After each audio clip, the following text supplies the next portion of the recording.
Hello guys, welcome to my new vlog. দেখতেই পাচ্ছ এটা হলো নবমীর দিনের ভ্লগ। তো আমি এটা আপলোড করবো নবমীর পরের দিন। তো এটা আমি রেডি হয়ে গিয়েছিলাম, সকালবেলা কভারেজ ছিল। তো প্রথমে চলে গেছিলাম নন্দীবাড়িতে দেখো ঠাকুরটা কত সুন্দর না, আর ওখানে এত সুন্দরভাবে পুজো হয়, একটা আলাদা রকমেরই ভালো লাগে। তারপরে চলে গেছিলাম রামকৃষ্ণপল্লীতেও ওখানে কভারেজ ছিল। তো ওখানে সকাল পুজো পরিক্রমা যেহেতু করছিলাম, তো আমাদের গ্রুপস মেম্বার্সগুলো চলে এসেছিলো। আমরা যেরকম কভারেজ করছি সেরকম। তারপরে চলে গিয়েছিলাম আদি দুর্গা মন্দির, যেটা বলছিলাম যেরকম কভারেজ করছি সেরকম আনন্দও করছিলাম। তারপর চলে গেছিলাম ব্লকে। ওখানে দেখতেই পাচ্ছ, এদিকে দেখো, এদের প্রিয়াঙ্কা, অনেক দিন বাদে ওর সাথে দেখা হয়েছে। তো আমি ক্লিপ নিচ্ছিলাম, তখন ওই সময় ওর সাথে দেখা হয়েছে। তারপর ওখানে বাইরে ব্লগ, এদিকে ছবি তোলার সময় এই সমস্ত কাণ্ড কারখানা করছিল এরা। ব্লগটা বেশ ভালো লেগেছে, দিনের বেলাও যেরকম রাত্রিবেলাও সেরকম, বেশ একটা ভালো লাগার একটা ব্যাপার রয়েছে। এখানে সবাই গল্পগুজব করছিল এবং আড্ডা দিচ্ছিলাম আমরা বলতে গেলে। তারপর ওখান থেকে চলে গেছিলাম জীবন মোড়ের এখানে। এবার পুজোটা এত সুন্দর করেছে, একটা খুব সুন্দর মেসেজ দিয়েছে এই পুজোর থিমটা। আমার তো বেশ ভালো লাগলো। এখানে শৈশবকাল থেকে যে মানুষ কীভাবে ফোনে অ্যাডিক্টেড হয়ে যাচ্ছে সে সমস্ত জিনিসগুলো তুলে ধরেছে। তো বেশ ভালোই লাগলো আমার ইয়েটা দেখে, থিমটা দেখে। তারপর ওখান থেকে বেরিয়ে বাড়ি চলে এসেছিলাম। বাড়িতে এসে রেস্ট করে টোরে নিয়ে তারপর চলে গেছিলাম বিকালবেলা। আবার কভারেজ তো ছিল না সেদিনকার, আর বিকালবেলা কভারেজ করিনি, ঘুরতে বেরিয়েছিলাম।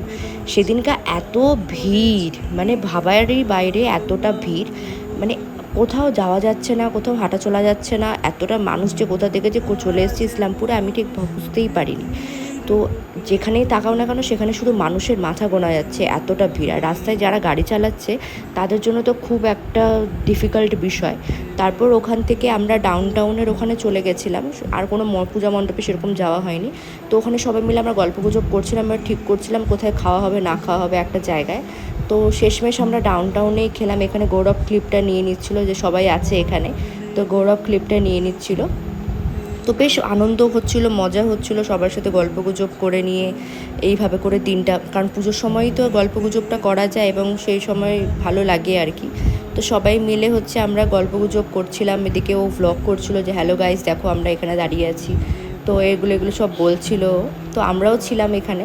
তো তারপর এখান থেকে ভ্লগ ও এরকম করছে। তো এই ক্লিপটা ইচ্ছে করে অ্যাড করেছি যাতে খুব ভালো, সবাই খুব ভালো সুন্দর করে দাঁড়িয়েছিল এবং দেখো ক্লিপটা আমিও এখানে দাঁড়িয়েছিলাম।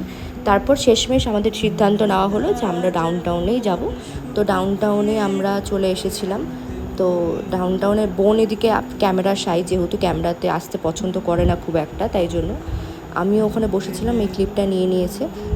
তারপর ওখান থেকে অর্ডার করা হয়েছিল, আমরা অর্ডার করেছিলাম ড্র্যাগন চিকেন, হানি চিকেন, আর চিকেন মির্চ চিকেন, আর হলো চিকেন ড্রাই ফ্রাই, কালি মির্চ চিকেন আর চিকেন ড্রাই ফ্রাই। ওখানে এত হাওয়া হচ্ছিলো তো আমি এই ক্লিপটা নিয়ে নিয়েছি, হাওয়াতে চুলগুলো উঠছিল। তারপর ওখান দিয়ে ভাই আর, যেহেতু যতক্ষণ খাওয়ার আসতে লেট হচ্ছিলো, তো ভাই আর গৌরব মিলে খেলছিল। এই দেখো হানি চিকেন, ড্র্যাগন চিকেন, এগুলো সবার রীতিমতো আমার পরে মনে পড়েছে যে ক্লিপ নেওয়া হয়নি।